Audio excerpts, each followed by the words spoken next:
me if my hair's doing something weird. What's up, Elton? What's up, How are Daryn? you? Doing well. Picked a gorgeous day. Yeah, it worked out It this did. Sunday early evening. Tomorrow you barbecuing? No. You throwing something on the grill? What's up? I would love to have a hot dog. Okay. I Like a love Polish or barbecue you hot hot dog? dog. Okay. No, straight up like beef. I really like hmm Hebrew Nationals. Okay. Have you had a Hebrew I have National? not. It's like $8 for 4. Okay. That means they're fancy. They are fancy. I like mine like straight charbroiled, I like needed bubbles, black on it. black Do you know what I bubbles. mean? Burn Yes. it. I want the burntest hot dog Yeah. in the tinfoil thing. There you go. That's the one I want. That's how the And I don't uncles do do. this Chicago hot dog business. Oh I right, you want from ketchup BC. and mustard on my hot dog. I'm sorry. I just do barbecue sauce. On your hot dog? Yes. Might as well add cheese while you're at it. Nah, What I'm do you not adding mean cheese. barbecue sauce? Sweet baby Ray's. Sweet baby Ray's. Yeah. Yes. Negative. That's how I the do worst it. barbecue sauce. Excuse me. Well, we're here to discuss life, love, privilege, and music, artistry. There's a quote that I really love that it's your calling if it keeps calling you. Yeah, I like that. I feel like you can relate to that. Like, Oh, for sure. you have to make music, right? You can't, it's not like a la-di-da, like this is a hobby. It's like you have to do it. I have to do it. Yeah.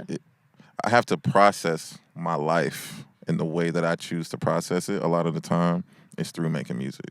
And for better or for worse, right? Because sometimes Yeah. I feel like I'm putting too much of my business out there, but Feels deeply personal. deeply personal. Yeah. I think that's probably why I love this song so much, this LSD song, because one, I could relate.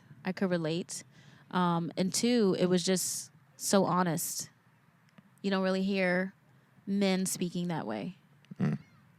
Like to have a desire to want to love and cultivate love, but also understanding that like you kind of can't or something. Yeah. At the time, like yeah. where you're at in your heart space, it's like, damn, I really want to do this, but like, why will I ever learn to do this right? Kind of thing. And Is trying that to kind of find- what you were saying? That's kind of Am what I I was interpreting saying. that well? You are. Yeah, just trying to find it in outside of myself, which I realized over time I have to find it internally first before I can even like truly exude true love outside. I can't find it in just trying to take care of someone or something else without prioritizing my own peace and well-being. And so at the time when I wrote it, I was figuring that part out, or really just processing things that I have done in the past to try to fill a certain void. And then it came out like within the song. Yeah. Yeah. You know, that's such an interesting take because there's a huge part of me that agrees. But I've been like toggling with this idea of, do you need to be ready to love? To love. You know what I mean? Like, do I have to be this perfect, understanding specimen? Like, do I have to be fully realized as myself before I can step out and be like, okay, like now I can give to you because I'm Right. full. I get the idea and the concept and the truth where you do have to fill your own cup before you can fill others' cups. But do I have to be, and I'm not saying you were saying that, but do I have to be a fully realized person before I feel worthy of love or before I can make that sacrifice? It's a question Yeah. more than a statement.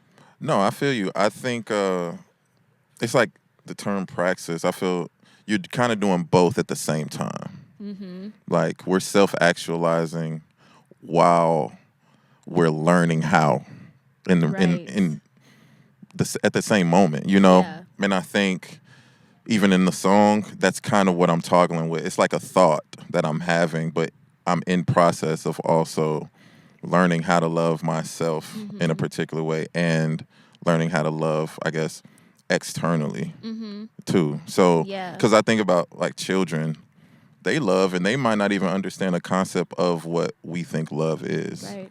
but they can innocently love someone or something, like the toys that they played with, Yeah.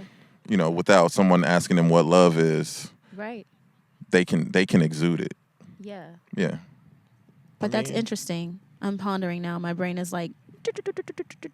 No, it is that though. Like there's a part of that, because I think as I retrospectively think about the song, I think I was trying to figure out if I could be responsible overall, like in life, in general, like to prove that I was responsible enough to take care of and nurture a situation, a relationship. Right. A woman. A woman. That's a big responsibility that like. Yeah. Yeah, that's big. I get it for men. Yeah. To have that, if you live a straight heteronormative life, that pressure to kind of like, because that's what it is. You're responsible for this person now. Yeah.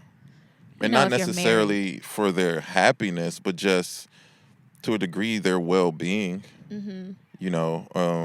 Being gentle and not, putting too much of your ideas or trying to, put too much of your ideas on someone else or the way you think about everything, but also being willing to learn and figure things out as you go in a partnership. Yeah. So a part of it was like, am I enough? Am I in this space? Am I in a mature enough space to be able to take care of someone else? Yeah, because like even having the capacity to hold space can be a lot. Exactly. If you yourself are like having an In anxious shambles. moment, right? and then your girl comes to you and she's like, babe. Oh yeah. And you kind of like, I got to get this song done in an hour. And you got to sit there and like listen or whatever. That's like in a small sense. No. But we're creative, so we're a little bit off. We're a little different than the average person. Because also, like, we're entrepreneurs in the same way as we're creatives. Like, we're building businesses while also, like, trying to balance our creativity. Right. And so it's like left brain, right brain type of situation. But then you also do have to be emotionally regulated. We're working on our emotional regulation to be able to communicate properly, to even if we aren't ready to take care of that situation in that moment, we can communicate that, and hopefully we're with someone who can understand that, as long as we stick to our word and come back to the situation when it's time. I have a question for you. Yeah. As an artist, especially when you're in like a creative headspace, do you ever feel like annoyed by needing to take some of your time and give it to a partner? And you're like, I'm at this movie and Annoyed. I could be writing a song right now. That happened to me. That actually happened to me. But that was years ago. And I think that was pre-LSD. That was before I wrote the song. Okay. I think in that moment, yes, it happened. It has happened. I've been in relationships after where I've had to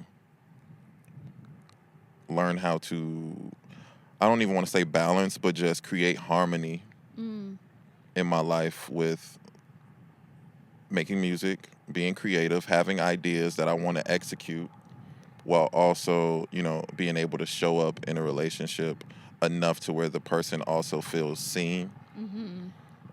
So even with the movie situation, my brain is always going to be going, right? Yeah. But I also wanted to work on being present. And there's an investment that you're making, like when you're in relationships, like you're building with someone. And when I started to view it like that, it was like, no, this means something to me right now. Like this moment also means something to my partner. So yeah, I kind of slowed myself down, changed my perspective on it. But can I make a small segue? You have another please. song. I don't know if it's a full song. Which one? I don't know if it's all the way out, but you at least put it on socials. That I've been healing. Oh yeah. That I'm was just like an deserving aura of love. affirmation. I'm not sneaking. The words aren't I'm coming to deserving of me. love, yeah. That's that song resonated with me a lot too. Mm. Because I think it all kind of stems back to me feeling like I need to be a certain way before I'm available for love. Mm. Wholly, fully, completely.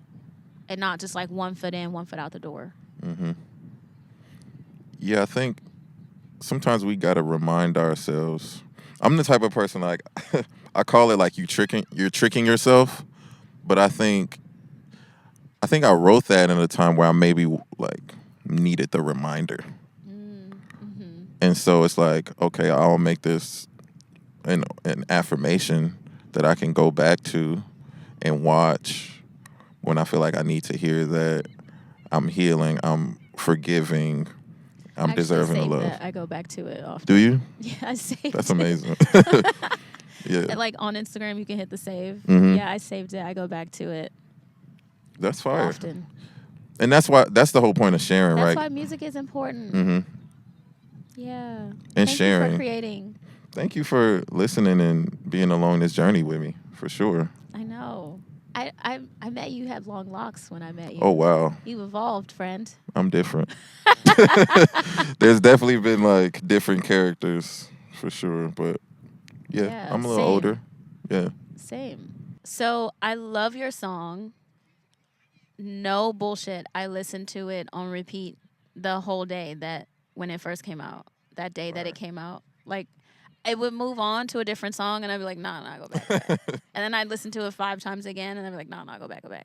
And for me, the reason why I loved it so much is because of the lyrics. And I'm curious about you as a musician. People like songs for different reasons. Like some people like songs because of the beat and they don't even know what the song is about, but they love the song because they love the beat. Me, like when I'm captured by lyrics, which is why I absolutely adore Frank Ocean and Stevie Wonder. I think Stevie Wonder is the best songwriter of all time. I would agree with that. Yeah, like. And producer, he's up there also as a producer, yeah. For sure. Both, yeah. But for me, when lyrics capture me, it make me fall in love with the song, and then I hear the production, and then I hear like, oh shit, that beat was crazy. But when the lyrics like really capture me, I'm like stuck. Like what makes you like love a song? Like what's the first thing you hear when you like listen to a song? I guess it depends on the environment that I hear the song in. But honestly, like it is the music. I hear the lyrics second because I love melody so much that like R&B and anything like melodic is gonna capture me, and then I hear the words. I hear the lyrics later, but I wouldn't say that's what makes me love the song.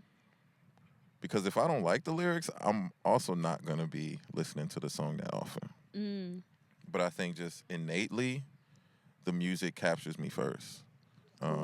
When I made LSD, it started with like the bass chords. I just played those. Which is dope because you're a self-taught bassist, right? Yeah. Nice. That's nuts. Thank you. Yeah, no, I think I gravitate towards bass. Like one of my friends, Mike Cantella, he actually gifted me the bass that I have. And he used to always be like, bro, you love bass. You love bass. He told me, because he would say I react to bass differently than I do to any other instrument. So I think as I was learning guitar, I kind of started learning bass along with it. And so I really wrote the song to just the bass chords, I wrote the whole song to just that. And then my homie added the rest of the production on top of that. Yeah. Yeah. So did you know what the song was about, or did you make the beat and then the song told you what it was about? I think the bass chords told me what the song was about, and then I started to write. But I rarely know what the song is going to be about before I write the whole song. Really? The song ends up telling me what it is. So what did you start with in the song? Like, what is the first thing you wrote? Like when you got to. You could have been the one. And then it's like, what happens after that? Like where are we going? Because Yeah. it ended up turning back on me, and me starting to dig deep into myself on why whatever situation I was in didn't work. It Mm. was not the other person's fault at all. Not that there's Mm. anyone's fault, but it was more so some work that I needed to do. Yeah. And the song brought that perspective out. That's awesome. I love that.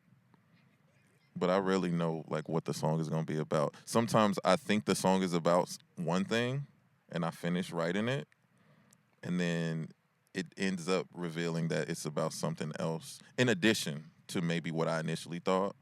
I think a lot of times there's like an underlying purpose, or Mm. like the way that it hits me later on in life is not like the initial surface level of maybe why I wrote it. Mm-hmm. Yeah.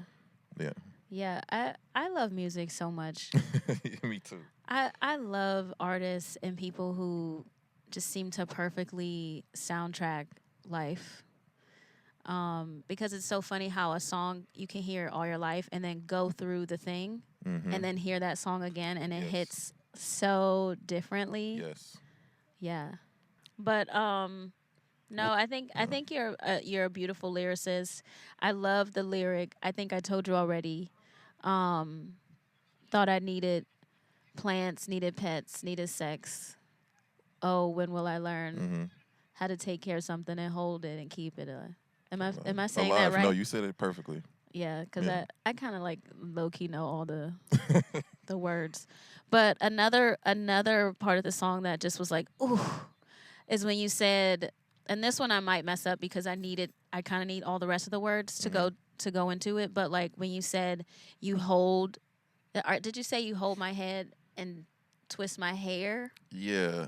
You What is you that you line? twist you hold my head up, twist my hair up, roots now Roots intertwined. now intertwined. Christen my demos. Ah, Yeah. dude. I just thought that was so beautiful. I just thought that was such a beautiful line. Chris and my demos instrumental You how empathize. you empathize. Oh, what a beautiful line. Thank you. I thought that was just poetic genius.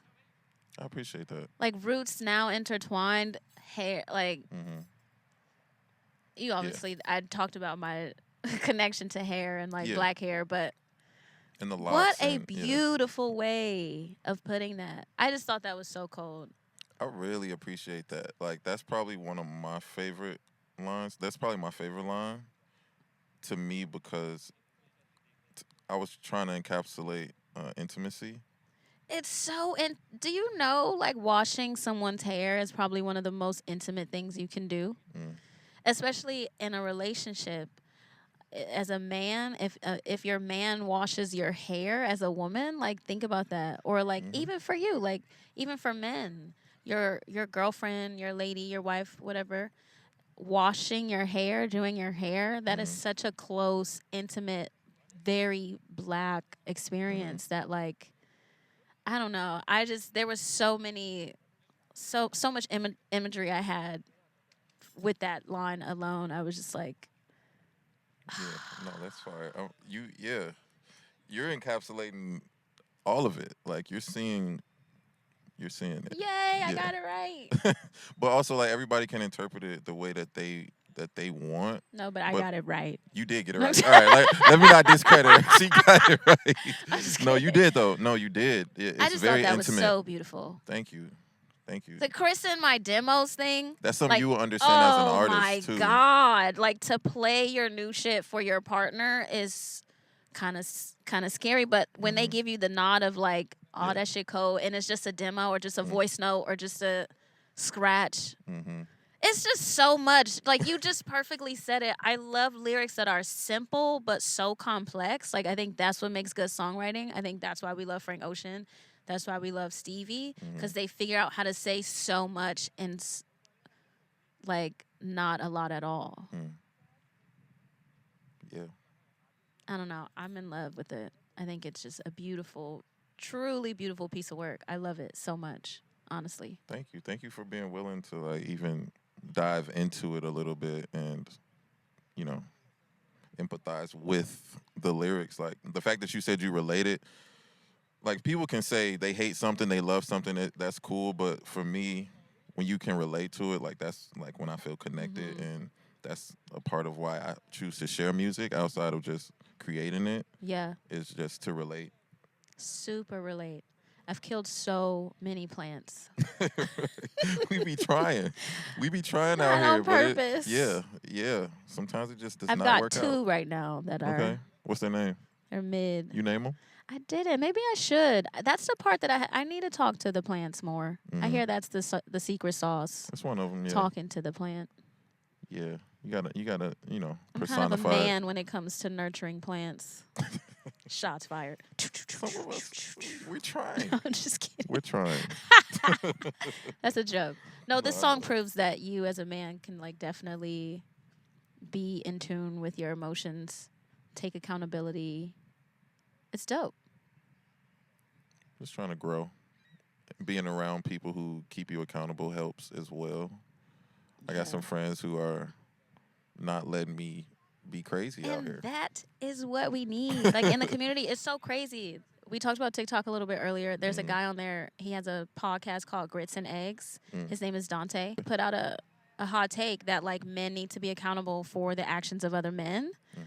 And I commented on it. I sometimes get dragged in the comments on TikTok for my ideas, which are not crazy. I just agreed with him and I said, yes, we need to hold each other accountable. And the men are up in arms. They're like, how am I responsible for another grown-ass man? Ah. And it's like, sir, you're missing the point. Yeah, I mean, it's levels to it. I mean, we're all free moral agents out here. We can all do what we want, but I think we all have a bit of a responsibility to pay it forward and hold up space in a particular way where it's like, no, if I'm my brother's keeper, I'm my brother's keeper. And that is the exact phrase that I used. I said, I believe that he's just saying, I am my brother's keeper. Meaning, like, I have immense love for you that I'm not going to have you out here losing. And that might mean reprimanding your behavior sometimes. Yeah. Reprimanding makes people feel like they're children. It's not reprimand. Maybe that's not the word, but holding you accountable. Holding you accountable. Yeah. You know, correction, especially with people you trust. Like, just taking correction from just anybody, it's like, but bro, I've seen you out here. But I think, you know, people you trust that, you know, have your best interests in mind. Also, you know, you understand where they come from. You know, you can take, you know, accountability and correction from other men that you respect. Yeah. Yeah. Cool. But yeah, no, thank you. Well, LSD, again, is an absolutely beautiful record, and I love it truly so much. Thank you. I appreciate Thank you for putting it out. For sure.